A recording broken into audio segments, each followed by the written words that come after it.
एक बार फिर से स्वागत करते हैं आप लोगों का अपने चैनल आरकेजीएस एकेडमी पर। चलिए, मैं इस समय बायोलॉजी पढ़ा रहा हूँ। बायोलॉजी में मैंने जो चैप्टर उठाया हुआ है वो है डिजीज। डिजीज में मैंने फंगल इन्फेक्शन, बैक्टीरियल इन्फेक्शन और वायरल इन्फेक्शन मैंने पढ़ा दिया है। आज का जो चैप्टर है वो हमारा है, मैंने सोचा है कि दो चीज़ें हैं, दो इन्फेक्शन को और पढ़ा दूँ, प्रोटोजोल इन्फेक्शन और एक इन्फेक्शन है हमारा जो डीएनए संबंधित यानी आनुवंशिक रोग से संबंधित है। इस चैप्टर को आज क्लोज करेंगे, 20 से 25 मिनट में क्लोज करने की कोशिश करते हैं और समाप्त कर देंगे इस वीडियो को। फिलहाल ये वीडियो बहुत ही आईएमपी होने वाला है। वनडे एग्जाम से वनडे एग्जाम से लेकर के जितने भी बड़े एग्जाम है, मैं कहता यानी ऊपर से आइए चाहे नीचे से आइए, आईएएस से लेकर के वनडे एग्जाम तक, वनडे एग्जाम से लेकर आईएएस तक। तो सबसे पहले हम लोग चलेंगे प्रोटोजोल इन्फेक्शन की तरफ। प्रोटोजोल इन्फेक्शन में सबसे पहले हम लोग देखेंगे मलेरिया। मलेरिया का नाम क्या है? प्लाज्मोडियम वैक्स इसका नाम है। अब सब दूसरा फैक्ट जो हमारा बनेगा, खोज किसने करी है? खोज सन 1880 में एक फ्रांसीसी डॉक्टर थे, डॉक्टर ए लेवेरान ने। ठीक है, अगर पूछता है कि भैया इसकी खोज किसने करी, तो हमारा ऑप्शन जाएगा कि एक डॉक्टर है जिनका नाम है ए लेवेरान। कहाँ के हैं? फ्रांसीसी डॉक्टर है, सन से कोई मतलब नहीं है। फिर ठीक है, फिर इसके बाद आते हैं कि भैया ये किससे फैलता है, ये चीज इसको किसने बताया था। तो हमारा तीसरा फैक्ट इससे बनेगा कि सर रोनाल्ड रास ने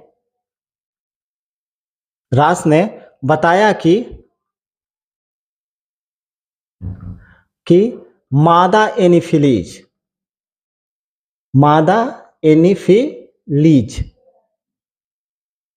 मच्छर, ठीक है, इन्होंने बताया। सर रोनाल्ड रास क्या बताते हैं कि ये जो प्रोटोजोआ है, ये प्रोटोजोआ किसके शरीर पे रहता है या किससे फैलता है? तो हमारा ऑप्शन क्या है कि मादा एनीफिलीज मच्छर से। मादाएं बड़ी खतरनाक होती है, बच करके रहिएगा आप लोग, ठीक है। अच्छा, मादा एनीफिलीज मच्छर से। अब किसने कहा? ये हमारा तो ऑप्शन जाएगा हमारा कि भाई सर रोनाल्ड रास ने कहा था, ठीक है। अब इसमें होता क्या है कि ये जो मच्छर होते हैं, ये जो मादा एनीफिलीज होती है, उसकी लार के साथ क्या होता है? चौथे फैक्ट में हम लोग जाएंगे कि मच्छर की लार के साथ मच्छर की लार के साथ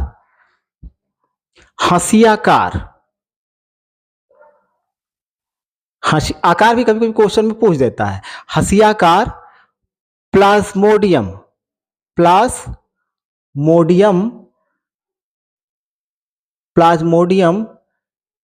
स्पोरोजाइट यकृत में पहुंचते हैं,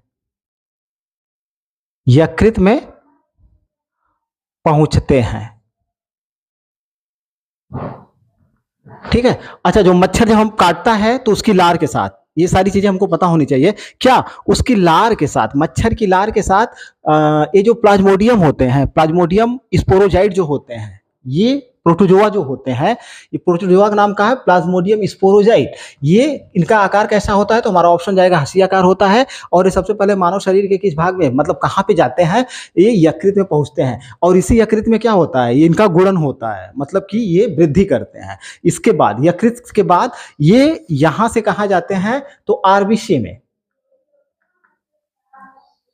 ये यकृत से गुणन करने के बाद जब खूब शक्तिशाली हो जाते हैं, आदमी को कायदे से बीमार करने लायक हो जाते हैं, तो फिर ये पहुंच जाते हैं आरबीसी में, और आरबीसी के माध्यम से पूरी तरह से हमारे शरीर में फैल जाते हैं और व्यक्ति क्या हो जाता है? बीमार हो जाता है, ठीक है। यहाँ से दो क्वेश्चन और भी बनते हैं। यहाँ पे लोगों से गलती हो जाती है। पांचवा फैक्ट हमारा ये बनेगा कि जो मादा एनफिलीज है वो द्वितीयक पोषक है और मनुष्य प्राथमिक पोषक है। किसका? प्लाज्मोडियम स्पोरोजाइट का। मानव प्राथमिक पोषक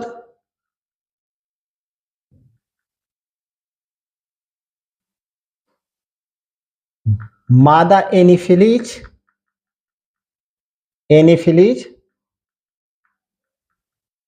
द्वितीयक पोषक,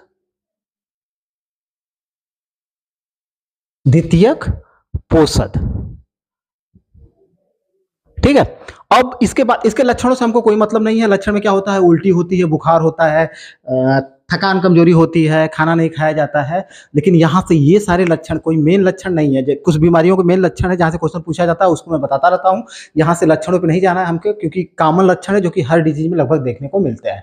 तो यहाँ से ये क्वेश्चन ये भी बन करके आता है कि इस बीमारी में कौन सी दवा यूज की जाती है। तो दवाओं का नाम हम लोग देख लेते हैं, क्या करना चाहिए। वैसे बचाव के लिए हम लोग क्या करते हैं, मच्छरदानी का प्रयोग करना चाहिए। और बहुत सारे आधुनिक समय में हम लोग देख रहे हैं मच्छर मारने की दवाएं आ रही हैं मशीनों में, ठीक है, तो उसको यूज कर सकते हैं। फिलहाल मच्छरदानी सबसे बेस्ट है। इसके लिए आर्टीथर आर्टीथर नामक दवा का प्रयोग किया जा सकता है। कुनैन, ये कुनैन तो बहुत ही फेमस दवा है। किसकी? इसकी दवा है, मलेरिया की दवा है, कई बार एग्जाम में पूछा गया है। और खुनैना एक वृक्ष है, उसकी छाल से प्राप्त किया जाता है, सिनकोना नामक वृक्ष की छाल से। सिनकोना नामक वृक्ष की छाल से ये प्राप्त किया जाता है कुनैन। और दवाओं का अगर बात करें तो क्लोरोक्विन ये भी किसकी दवा है? मलेरिया के इलाज के लिए प्रयुक्त होती है। तो आर्टीथर है, कुनैन है, क्लोरोक्विन है, ये 3 दवाएं मेनली चलती रहती हैं। एक और है, उसको भी देख लेते हैं, कैमाक्विन। ये मेनली 3-4 दवाएं हैं, जहां से यहाँ से क्वेश्चन मेनली आर्टीथर से और कुनैन से बन करके आता है कि ये किसके लिए यूज की जाती है, मतलब किस बीमारी में इलाज किया जाता है, इन दवाओं का प्रयोग किया जाता है। तो मलेरिया से इतने फैक्ट्स हमको याद करके रखने हैं। प्रोटोजोल इन्फेक्शन है। फिर अब चलते हैं दूसरे इन्फेक्शन पे, जो कि प्रोटोजोआ से ही होता है। दूसरी बीमारी का नाम, दूसरी बीमारी को देखते हैं। दूसरी बीमारी है हमारी पेचिस।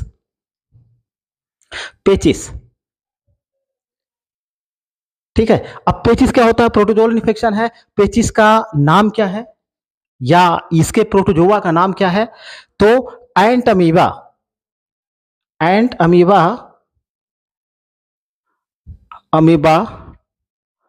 हिस्टोलिटिका। ये किससे फैलता है? एंट अमीबा हिस्टोलिटिका नामक प्रोटोजोआ से फैलता है। और ये शरीर के किस अंग को प्रभावित करता है? अगर प्रभावित अंग की बात करें, प्रभावित अंग, तो ये जो प्रोटोजोआ होता है, ये बड़ी आंत में जाता है, बड़ी आंत के अगले भाग में, उसी को संक्रमित करता है। लक्षण में जिसको पेचिस हुआ होगा, तो पेचिस 2 तरह के होते हैं, खूनी और वादी दोनों होता है। एक में खून के साथ श्लेष्म, रक्त के साथ श्लेष्म आता है, बार बार व्यक्ति को लगता है कि लैट्रिन बार बार जाना पड़ता है। तो इसमें मेनली जो है कुछ दवाएं दी जाती हैं, एंटीबायोटिक दवाएं काम करती हैं, और इसमें साफ सफाई पर ज़्यादा ध्यान दिया जाना चाहिए। तो लक्षण यहाँ से नहीं आएगा, बस इतनी चीज़ें हमको याद करके रखनी है। पेचिस एंट अमीबा हिस्टोलिटिका से होता है। प्रभावित अंग कौन सा है? हमारा ऑप्शन जाएगा बड़ी आंत, ठीक है। और अब तीसरी बीमारी पर अगर हम चलें, तो एक बीमारी का नाम है निद्रा रोग, ठीक है। अब निद्रा रोग का जो प्रोटोजोआ है, उसका नाम क्या है? तो इसके प्रोटोजोआ का नाम है ट्रिपैनोसोमा नामक प्रोटोजोआ से फैलता है। और ये जो ट्रिपैनोसोमा नामक प्रोटोजोआ है, ये एक मक्खी है, एक प्रजाति है बालू मक्खी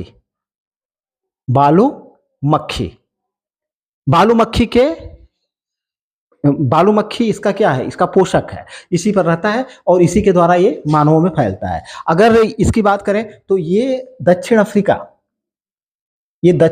में मेनली ये मक्खी पाई जाती है, और वहां पर ये काफी भयंकर, मतलब निद्रा रोग उत्पन्न करती है, और ये काफी खतरनाक बीमारी है। इसका लक्षण बस आईएमपी एग्जाम के दृष्टिकोण से, इसलिए इसको देख लेते हैं। इसके लक्षण में क्या है कि तेज बुखार के साथ नींद आती है, तेज बुखार प्लस नींद। तो ये हैं 3 रोग, हमने प्रोटोजोआ संक्रमण से पढ़ लिए हैं। चलिए अब अगला जो डिजीज है, ये सारे आईएमपी हैं, जितनी आईएमपी चीजें हैं मैं उसको क्लियर करवा दे रहा हूं।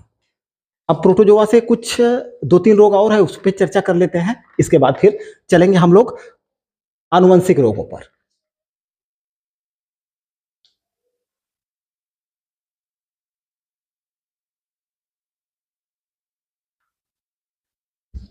एक रोग है हमारा पायरिया, जो कि प्रोटोजोअल इन्फेक्शन है। पायरिया कॉमन सी बीमारी है। अब इसमें इसके प्रोटोजोआ का नाम क्या है? तो हमारा ऑप्शन जाएगा एंट अमीबा, एंट अमीबा जिंजीवैलिस, जिंजीवैलिस।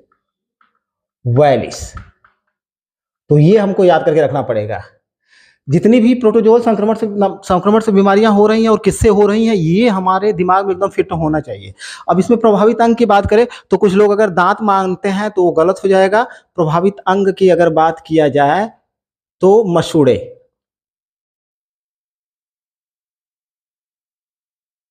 ठीक है। अब लक्षण की अगर बात करें तो लक्षण सीधी सी कॉमन से लक्षण है। इसमें मसूड़े संक्रमित होते हैं, मसूड़ों में दर्द होता है, मसूड़ों से खून आता है, मसूड़ों से मवाद भी आ सकता है, दांत कमजोर हो जाते हैं। यही सब इसके मेन लक्षण है। एक मिनट।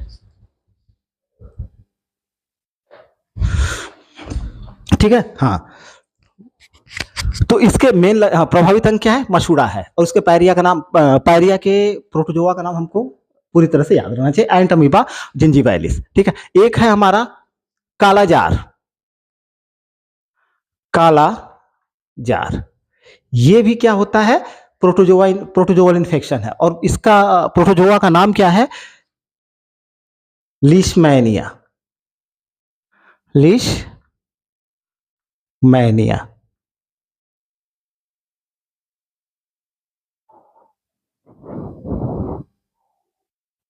अब इसमें हाँ, एक चीज यहाँ पे जैसे हमने निद्रा रोग पढ़ा, तो निद्रा रोग में एक मक्खी थी, सीसी मक्खी निद्रा रोग उत्पन्न कर रही थी, यानी उसके ऊपर ये प्रोटोजोआ रह रहे थे।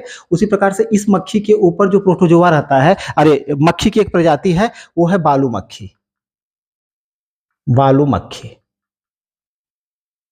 ठीक है। कॉमन से लक्षण आते हैं कालाजार में, वही बुखार हो जाता है। और जो नॉर्मली बीमारियों में लक्षण देखने को मिलते हैं वही इसमें भी देखने को मिलते हैं। तो ये 4-5 रोग थे जो प्रोटोजोअल इन्फेक्शन से हो रहे थे। और यहीं से क्वेश्चन बन करके आता है, इनमें से कौन सा प्रोटोजोअल रोग है या नहीं है, और है तो किस मक्खी से फैल रहा है, या उसके प्रोटोजोआ का नाम क्या है। बस यहीं से क्वेश्चन यही बनते हैं। तो ये सारे फैक्ट आपको पूरी तरह से क्लियर होने चाहिए। अब हम लोग चलेंगे आनुवंशिक कुछ रोग हैं जो कि आईएमपी एग्जाम के दृष्टिकोण से उस पर चलेंगे हम लोग। आनुवांशिक रोग, आनुवांशिक रोग। इसमें सबसे पहले हम लोग चलेंगे रंजकहीनता, रंजकहीनता, जिसको कहते हैं हम लोग एल्बिनिज्म, एल्बिनिज्म। ठीक है। अब इसमें क्या होता है कि जैसे हमारी त्वचा, हमारी आंखों की जो पुतलियां हैं, हमारे बाल हैं वगैरह, जिनके रंग होते हैं, ये किसके कारण होते हैं? मिलानिन नामक वर्णक होता है, उसी के कारण होते हैं। तो इसमें ये जो मिलानिन नामक वर्णक है, इसमें होता क्या है? दूसरा फैक्ट देखें, मिलानिन नामक वर्णक के संश्लेषण के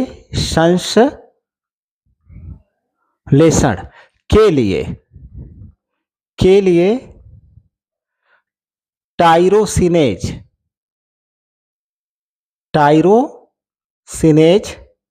एंजाइम की आवश्यकता होती है, एंजाइम की आवश्यकता।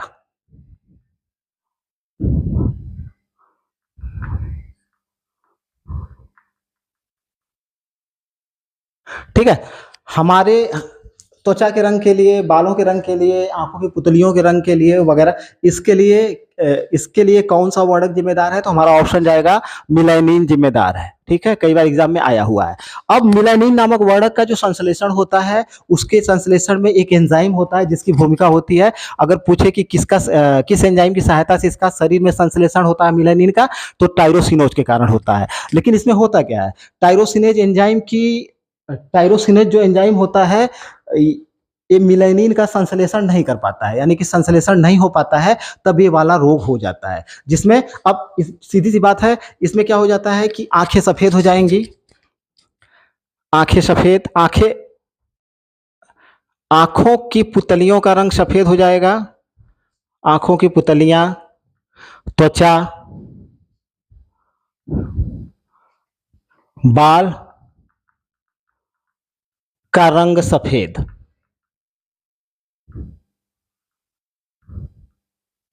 ठीक है, क्योंकि ये आनुवंशिक डिजीज है, इसलिए इसके लिए माता पिता के जीन जिम्मेदार होते हैं। तो इसके लिए दो अप्रबल जीन होते हैं, एक माता से और एक पिता से मिलता है। तो यहाँ पे तीसरा फैक्ट हम देख लेंगे कि रंजकहीनता रंजकहीनता के लिए दो सुप्त जीन, एक माता दूसरा पिता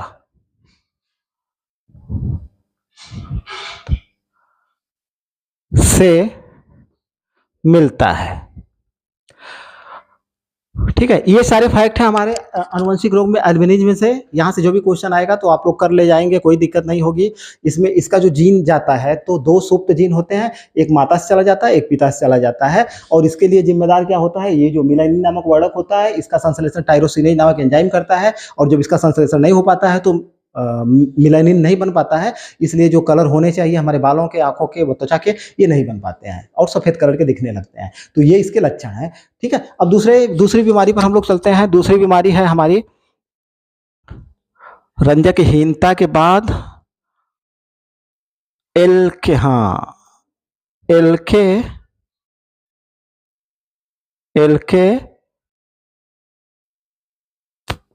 नाम भी अजीब अजीब है, एल्केप्टोनूरिया। ठीक है, अब ये वाली बीमारी भी क्या है, आनुवंशिक बीमारी है। तो सबसे पहले इस पे चलते हैं कि सबसे पहले इसकी खोज किसने करी थी। तो अगर पूछता है भैया खोज की बात अगर करें तो खोज इसकी गैरार्ड ने की थी। गैरार्ड नामक एक वैज्ञानिक थे, इन्होंने इसकी खोज करी थी। ठीक है, अब ये होता क्यों है, तो इसको देख लेते हैं हम लोग कि ये वाली बीमारी होते कैसे है। तो हमारा अगला फैक्ट जो बनेगा इससे कि शरीर की कोशिकाएं शरीर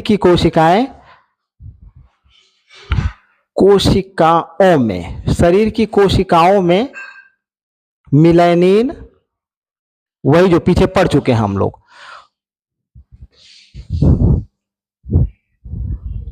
सॉरी मिलानिन नहीं यार,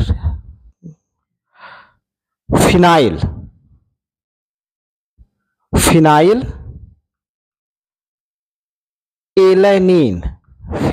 एलेनिन प्लस टायरोसिन। पीछे हम लोगों ने टायरोसिन को देखा, फिनाइल, एलेनिन और टायरोसिन के उपापचय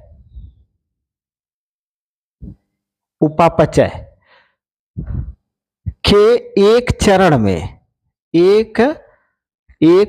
में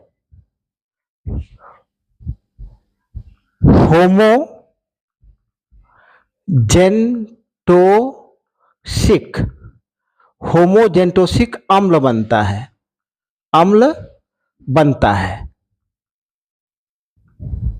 ये वाली चीज बहुत ही आईएमपी है। इसमें देखिए होता क्या है, शरीर की कोशिकाओं में विभिन्न प्रकार की उपचय और उपापचय क्रियाएं होती रहती हैं। तो शरीर की कोशिकाओं में क्या होता है, फिनाइल एलेनिन और प्लस टायरोसिन, इन दोनों का उपापचय होता है। मतलब कई चरण होते हैं, उसके एक चरण में इनका उपापचय होता है और उपापचय के बाद क्या बनता है, होमोजेंटोसिक अम्ल बनता है। अब जो इस बीमारी से पीड़ित हो जाते हैं उसमें यही वाला अम्ल नहीं बन पाता है। अगर क्वेश्चन करें कि किस अम्ल की कमी के कारण एल्केप्टोनूरिया रोग होता है, तो हमारा ऑप्शन जाएगा होमोजेंटोसिक अम्ल के कारण, अम्ल की कमी के कारण एल्केप्टोनूरिया रोग होता है। ठीक है, अब यही वाला अम्ल नहीं बन पाता है। अब इसके लक्षण अगर क्या जाते हैं, तो यही अम्ल जहां पे जमा होगा, अगर मान लीजिए यह जोड़ों में जमा होगा तो गठिया रोग हो जाता है। गठिया रोग मेनली ये कहां पे, जोड़ों में जमा हो जाता है, इसलिए गठिया रोग हो जाता है। प्लस मूत्र का रंग काला हो जाता है, मूत्र का रंग काला। ठीक है। अब दो बीमारियां हो गई, एक हमारा क्या हो गया, रंजकहीनता हो गया, और एक हमारा क्या होगा, एल्केप्टोनूरिया हो गया। इसको हम क कर लेते हैं, ठीक है, और इसको हम ख कर लेते हैं। इससे सारी चीजें क्लियर हो गई। और अब ग वाले में तीसरी बीमारी हम लोग देखते हैं, जिसका नाम है हंसियाकार एनीमिया। हंसियाकार एनीमिया, ठीक है। ये भी क्या है, एक प्रकार की आनुवंशिक बीमारी है। यहां से भी क्वेश्चन आया हुआ है, कई बार क्वेश्चन यहां से पूछा गया है कि कई लोग हंसिया एनीमिया को मान लेते हैं, एनीमिया दूसरी चीज है और हंसियाकार एनीमिया दूसरी चीज है। इसमें क्या होता है, इसमें इसमें हम लोग देखेंगे कि O2 की आकृति, O2 की, सॉरी, हीमोग्लोबिन की आकृति, हीमोग्लोबिन की आकृति विकृत होकर हंसियाकार हो जाती है, हंसियाकार हो जाती है, जिससे O2 का परिवहन नहीं हो पाता है, O2 का परिवहन ठीक से नहीं हो पाता है, ठीक से नहीं हो पाता। अब जब O2 का परिवहन ठीक से नहीं हो पाएगा, आरबीसी का एक मतलब भाग है जिसको हम एचबी कहते हैं, तो हीमोग्लोबिन की आकृति क्या हो जाती है, विकृत होकर के हंसिये के आकार की हो जाती है। इसलिए ये जो एचबी होता है, हीमोग्लोबिन का परिवहन नहीं कर पाता, O2 का परिवहन नहीं कर पाता, ऑक्सीजन का परिवहन नहीं कर पाता है, इसलिए श्वसन में बाधा उत्पन्न होती है। इसी को हम हंसियाकार एनीमिया कहते हैं। तो ये वाला फैक्ट बहुत ही आईएमपी है, तो इसको हम लोग याद करके रखेंगे। इसी को हंसियाकार एनीमिया कहा जाता है और इसमें श्वसन में बाधा उत्पन्न होती है, ठीक है। तो ये 3 रोग हो गए हमारे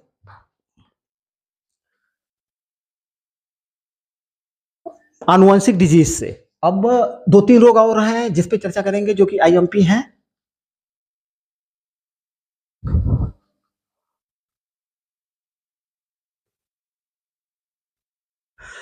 एक रोग है हमारा, देखते हैं चौथा रोग, नहीं क ख लिखे हैं तो इसको ग लिखते हैं, फिनाइल कीटोनूरिया,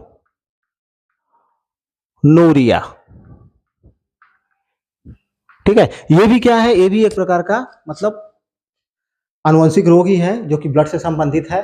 ये माता पिता से बच्चों में जाने की संभावना इसकी ज्यादा रहती है। फिनाइल कीटोनूरिया, इसमें होता क्या है, तो सबसे पहला फैक्ट हमारा बन करके जाएगा कि पहला फैक्ट इसमें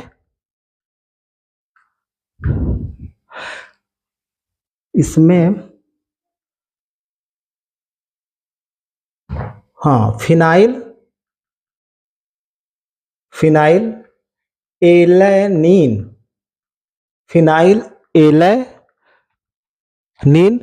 को टायरोसिन, फिनाइल एलेनीन को टायरोसिन में बदलने वाला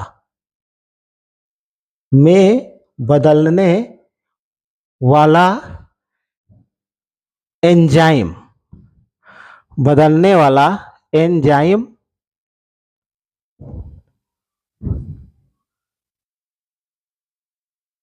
फिनाइल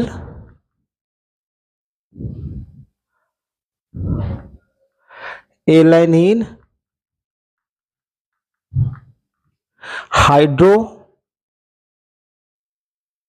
हाइड्रोक्सिलेज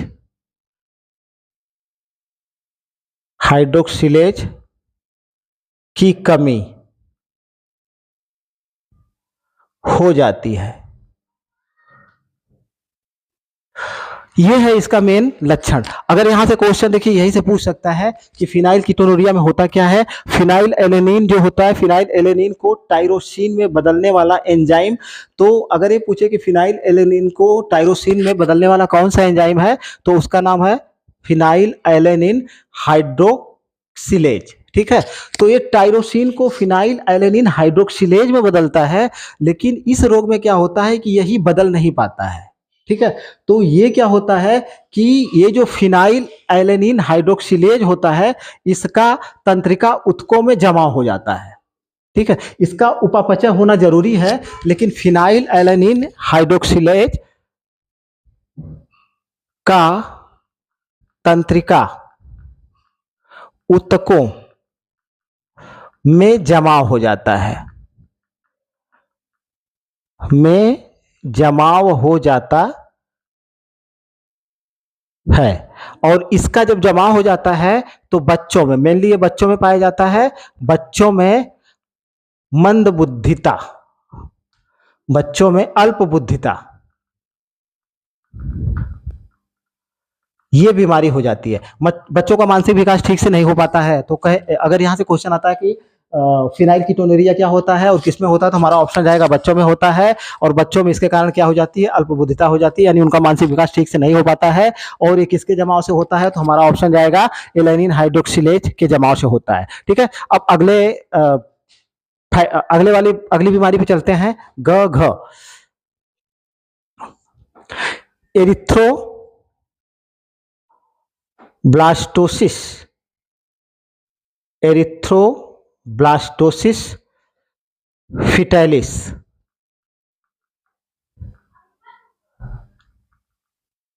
ये भी क्या है, ये भी आनुवंशिक बीमारी है। इसके लक्षण क्या है और क्यों होता है, किसमें होता है, ये चीज देख लेते हैं। तो सबसे पहले हमारा फैक्ट जाएगा, पहला फैक्ट ये बनेगा कि यह आरएच तत्व, आरएच फैक्टर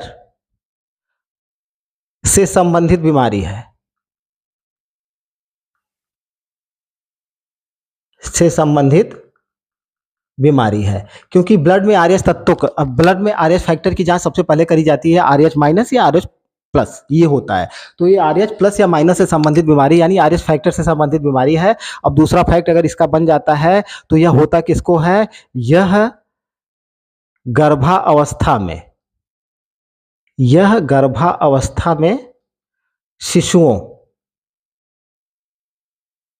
शिशुओं को होता है।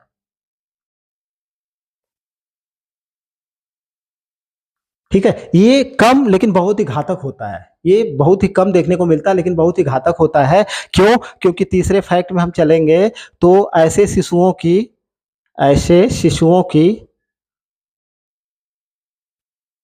की गर्भ में या जन्म के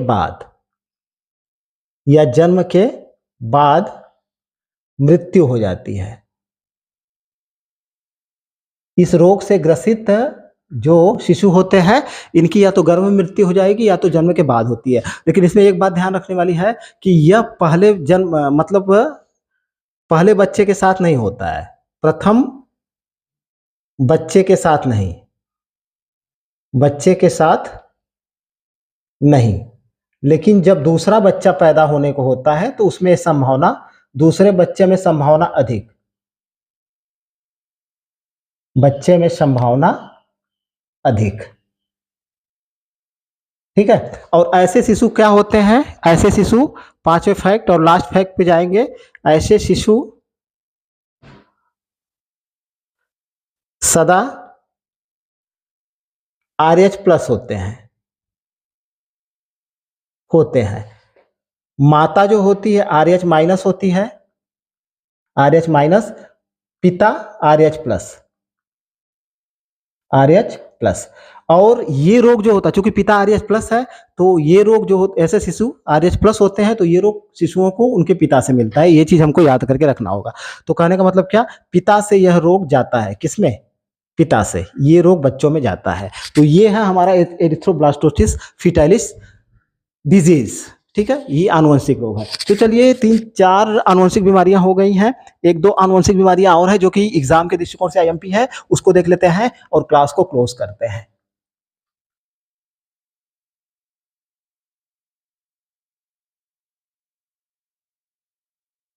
एक बहुत ही कॉमन बीमारी है, हर एग्जाम में पूछा गया, वर्णांधता।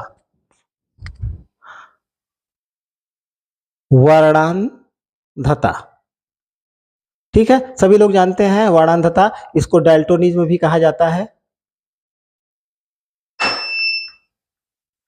इसको डैल्टोनिज्म भी कहा जाता है। इसमें क्या होता है कि व्यक्ति लाल और हरा रंग नहीं पहचान पाता, लाल और हरा रंग में भेद नहीं कर पाता।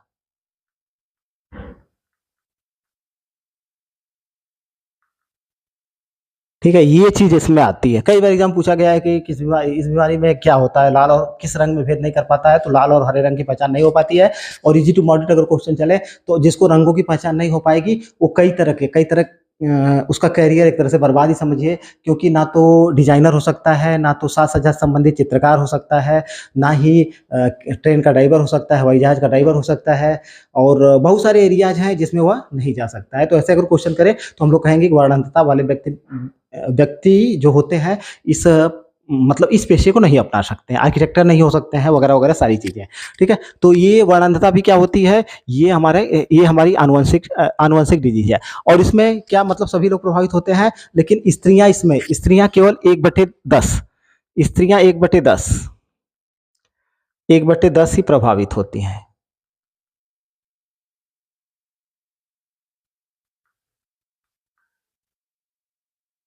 ठीक है, अब हम लोग चलेंगे अगली बीमारी पर जिसका नाम है डाउन्स सिंड्रोम।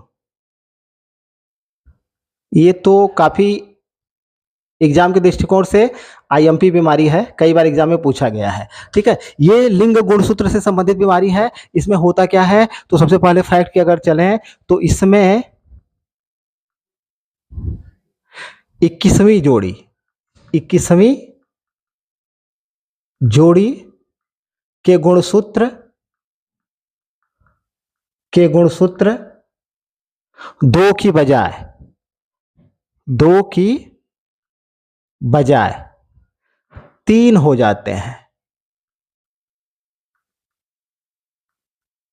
यानी कि 2n+1, ठीक है, बराबर 47 हो जाते हैं। यानी 46 होना चाहिए तो कितने हो जाते हैं, 47 हो जाते हैं। और 46 जोड़ी गुणसूत्र होते हैं, तो हमको याद रखना इसमें कि 21वीं जोड़ी के गुणसूत्रों में ये प्रॉब्लम आती है, और ये प्रॉब्लम आने के कारण ये हो जाता है। और इस बीमारी से ग्रसित अगर कहा जाए, इस बीमारी से ग्रसित मेनली के कौन होते हैं, बालक ही होते हैं। और ये 16 वर्ष की अवस्था तक जाते जाते इनकी मृत्यु हो जाती है, 16 वर्ष तक की उम्र में मृत्यु। ठीक है, अगर लक्षण की बात करें तो लक्षण यहां से खूब पूछा गया है कि इसके मेनली लक्षण क्या देखने को मिलते हैं, तो छोटा कद,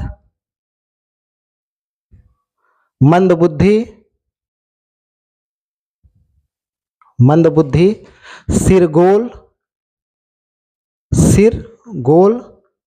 गर्दन मोटी, त्वचा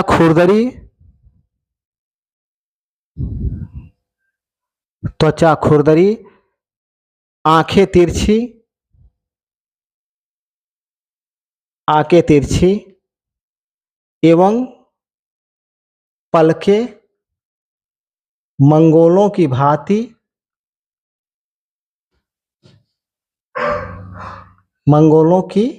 जो मंगोल जाति के होते हैं, वलित, इसीलिए इसको मंगोली जड़ता भी कहा जाता है। क्वेश्चन कई बार पूछा है कि मंगोली जड़ता किसको कहते हैं, तो हमारा ऑप्शन जाएगा मंगोली जड़ता, इसी को कहा जाता है। किसको, डाउन सिंड्रोम को कहा जाता है। ठीक है, 21वीं जोड़ी के गुणसूत्र में ये वाली प्रॉब्लम आती है, जिसमें 2n+1 बराबर 46 की जगह 47 गुणसूत्र हो जाते हैं, इसीलिए ये प्रॉब्लम आती है। इसके लक्षण आईएमपी है, लक्षण पूछा गया है, और इसको क्या कहा जाता है, मंगोली जड़ता। किस बीमारी को मंगोली जड़ता कहा जाता है, हमारा ऑप्शन जाएगा कि डाउन सिंड्रोम को मंगोली जड़ता भी कहा जाता है। ठीक है, इसका एक फैक्ट और है, 3 समजात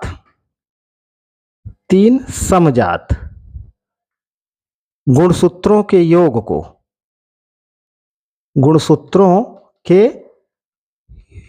को ट्राइसोमिक कहते हैं।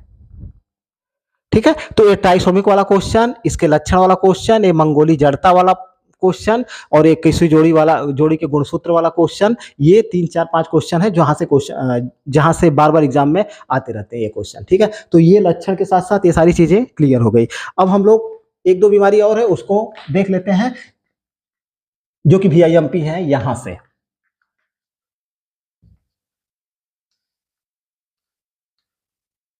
एक है हमारा टर्नर्स सिंड्रोम। टर्नर्स सिंड्रोम, ठीक है। ये सबसे पहली बात तो पहला फैक्ट हमारा जाएगा कि स्त्रियां प्रभावित होती हैं, मतलब स्त्रियों में यह देखने को मिलता है, ठीक है। और जो लिंग गुणसूत्र होता है, जिसमें दो होने चाहिए यानी डबल एक्स होने चाहिए, तो लिंग गुणसूत्र एक होता है, मतलब दो नहीं होकर के क्या हो जाते हैं, एक हो जाता है। लिंग गुणसूत्र दो की बजाय एक, यानी कि डबल एक्स न होकर के, ये ना होकर के, ठीक है, क्या हो जाता है, एक एक्स, ये हो जाता है। अब सीधी सी बात है कि स्त्रियोचित लक्षण के कारण या स्त्रियोचित जो गुण आते हैं वो इसी के कारण आते हैं, तो इसमें प्रॉब्लम, जब एक ही एक्स रहेगा तो प्रॉब्लम आएगी आएगी। तो ऐसी स्त्रियां क्या होती हैं, ऐसी स्त्रियों के लक्षण में स्तन चपटा, अविकसित, जननांग अविकसित,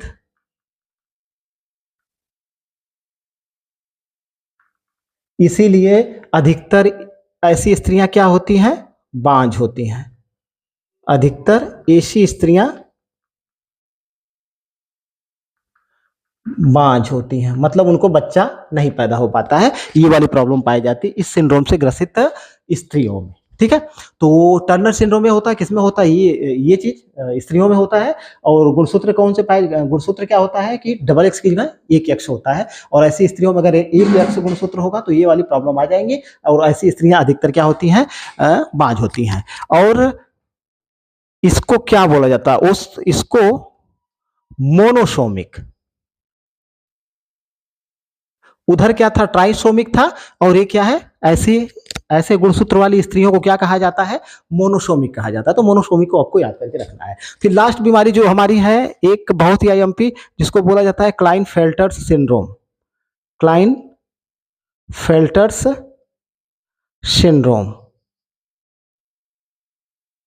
ये भी लिंग गुणसूत्रों से संबंधित है बीमारी, गुणसूत्रों से संबंधित बीमारी है,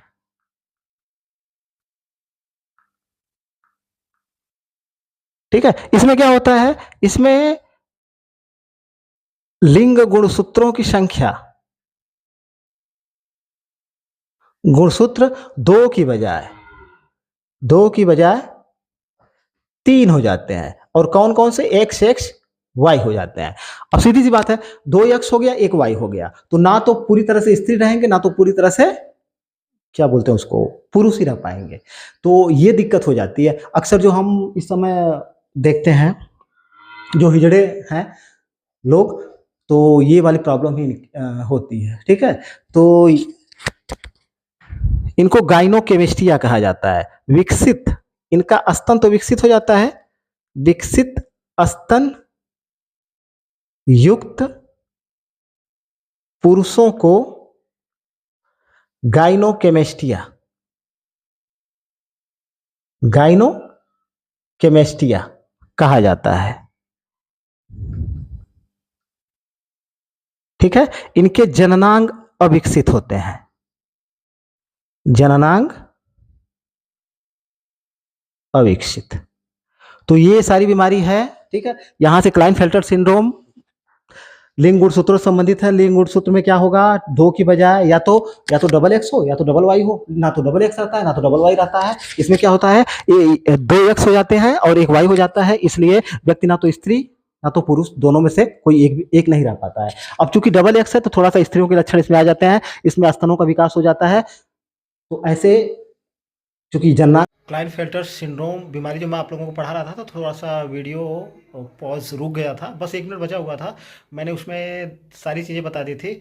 बस एक चीज़ बताना था कि जो विकसित स्तन युक्त पुरुष होते हैं उनको गाइनोकेमेस्टिया कहा जाता है, और ऐसे जो व्यक्ति होते हैं विकसित स्तन युक्त पुरुष, या हम कह सकते हैं कि क्लाइनफेल्टर सिंड्रोम से ग्रसित जो व्यक्ति होते हैं उनको ट्राइसोमिक कहा जाता है। वहाँ पे मैंने मोनोसोमिक बताया था टर्नर सिंड्रोम को, बाकी ये ट्राइसोमिक होते हैं। और पीछे मैंने डाउन सिंड्रोम वाले बच्चों को, बालकों को मैंने ट्राइसोमिक बताया है। तो फिलहाल वीडियो को देखने के लिए बहुत बहुत धन्यवाद। प्लीज़ चैनल को लाइक करिए, वीडियो को शेयर करिए और सब्सक्राइब करना एकदम मत भूलिएगा। मिलते हैं नेक्स्ट वीडियो में। नेक्स्ट वीडियो में पूरा रोग वाला चैप्टर क्लियर करा दूंगा। ठीक है।